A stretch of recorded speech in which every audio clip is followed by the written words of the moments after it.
Au cœur de l'Afrique, une terre d'une beauté immense et aux ressources inégalées se déploie. La République démocratique du Congo, souvent oubliée, renferme en son sein un trésor de richesses naturelles. Des vastes gisements miniers aux forêts luxuriantes et aux fleuves puissants, la RDC a le potentiel de devenir une puissance mondiale. Pourtant, ce potentiel est intimement lié à des défis complexes. Les conflits, la pauvreté et l'exploitation jettent une ombre sur cette terre, entravant sa capacité à exploiter ses propres richesses. L'histoire de la RDC est celle de contrastes saisissants. C'est une histoire d'abondance et de pénurie, d'espoir et de difficultés. C'est une histoire qui exige l'attention, la compréhension et un effort collectif pour forger un avenir meilleur pour cette nation remarquable. Voici l'histoire des ressources naturelles de la RDC, de leur importance, ainsi que des défis et des opportunités qu'elles présentent. Sous les forêts tropicales luxuriantes et les sols fertiles de la RDC se cache un trésor de minerais. Ces minerais sont essentiels à la technologie moderne, des smartphones aux voitures électriques, en passant par les panneaux solaires et les équipements médicaux. La RDC possède de vastes réserves de cobalt, de cuivre, d'or, de coltan, de diamants et d'étain. Ces minerais sont souvent extraits sous un voile de controverse. Le cobalt, un métal bleu argenté, est devenu synonyme de la RDC. Cet élément essentiel est un composant clé des batteries rechargeables qui alimentent pour nos smartphones, nos ordinateurs portables et nos véhicules électriques. La demande pour ces technologies explosant, la demande de cobalt suit la même tendance. Le cuivre, autre métal vital, joue un rôle crucial dans notre monde de plus en plus électrifié. Largement utilisé dans les câbles électriques, les moteurs et les générateurs. La RDC, avec ses vastes réserves de cuivre, est un fournisseur majeur pour répondre à cette demande mondiale. Ces richesses naturelles vont bien au-delà de ce qui se trouve sous la surface. Le bassin du Congo, qui s'étend sur 6 pays, est la deuxième plus grande forêt tropicale du monde. Le fleuve Congo, artère vitale de la région, est le deuxième plus long fleuve d'Afrique. Ces eaux soutiennent un écosystème diversifié et offrent une source d'énergie durable. La RDC, avec ses vastes étendues de terres fertiles et son climat favorable, a le potentiel de devenir une puissance agricole. Des cultures vivrières comme le manioc, le maïs et le riz aux cultures de rente, comme le café, le cacao et l'huile de palme, la diversité agricole du pays est immense. Pourtant, malgré ce potentiel, le secteur agricole de la RDC est confronté à des défis de taille. Des décennies de conflits et d'instabilité ont perturbé la production agricole, déplaçant les agriculteurs et freinant les investissements. La faiblesse des infrastructures, notamment l'insuffisance des routes et des installations de stockage, rend difficile le transport des marchandises vers les marchés, ce qui entraîne des pertes et du gaspillage. L'accès limité au crédit et aux technologies entrave encore la productivité.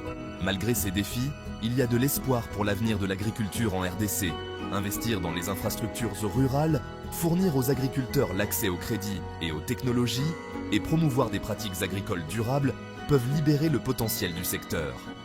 En autonomisant ses agriculteurs et en exploitant ses ressources agricoles, la RDC peut atteindre la sécurité alimentaire, créer des emplois et stimuler la croissance économique. Au-delà de ses richesses minérales et agricoles, la RDC possède d'importantes ressources énergétiques inexploitées. Les réserves de gaz naturel, dont on estime qu'elles sont considérables, offrent une alternative plus propre au charbon de bois et au bois de chauffage, qui sont actuellement les principales sources d'énergie pour de nombreux foyers congolais.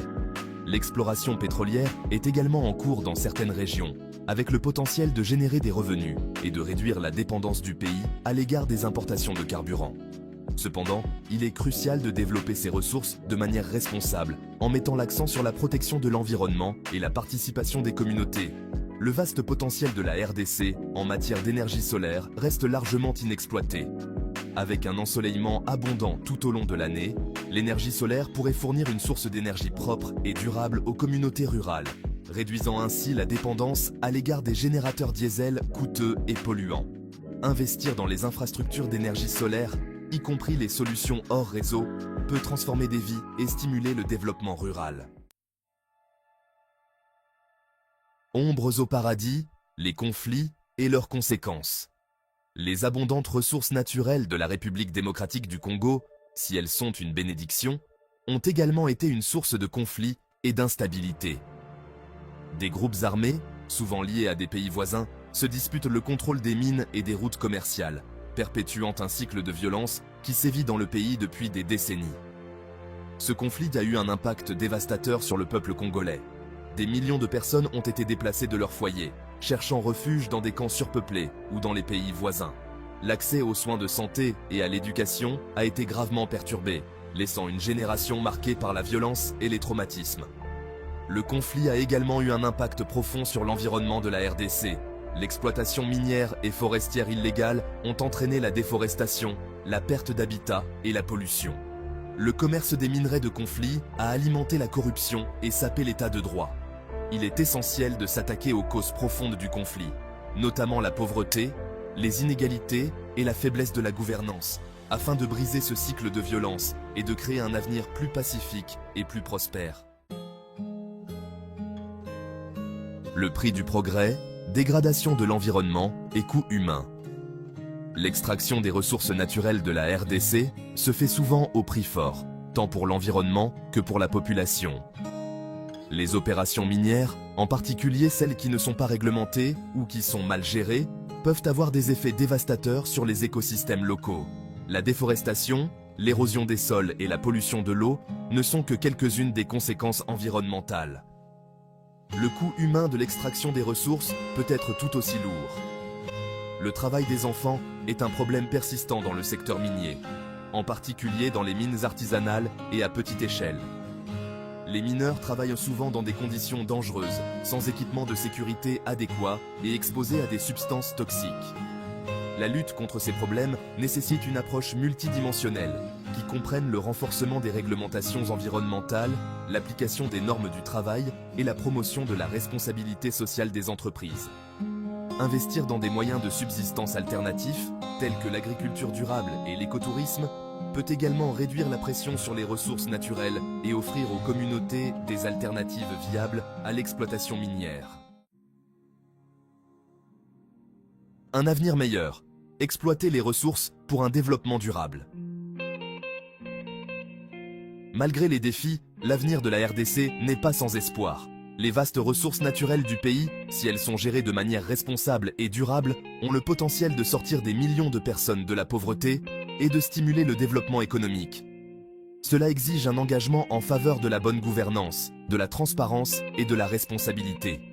Il est crucial d'investir dans l'éducation et la santé afin de constituer une main-d'œuvre qualifiée et d'améliorer le bien-être de la population. Le renforcement des institutions, la promotion de l'état de droit et la lutte contre la corruption sont essentiels pour créer un environnement stable et propice aux investissements. La coopération internationale joue également un rôle essentiel. Les pays développés, en tant que principaux consommateurs des ressources de la RDC, ont la responsabilité de soutenir les efforts de développement durable. Cela implique de fournir une assistance financière, une expertise technique et de promouvoir des pratiques commerciales équitables. Conclusion. Une responsabilité collective. L'histoire de la RDC nous rappelle avec force l'interdépendance de notre monde. Les ressources extraites de cette terre alimentent nos technologies, nos industries et façonnent de nos vies d'innombrables façons. Pourtant, ce sont souvent les populations de la RDC qui subissent de plein fouet les coûts environnementaux et sociaux associés à cette extraction. Il est de notre responsabilité collective de veiller à ce que les ressources naturelles de la RDC soient gérées d'une manière qui profite à tous, et pas seulement à quelques-uns. Cela exige un engagement en faveur de la transparence, de la responsabilité et du développement durable. En travaillant ensemble, nous pouvons aider la RDC à libérer son véritable potentiel, en créant un avenir meilleur pour son peuple et pour notre planète.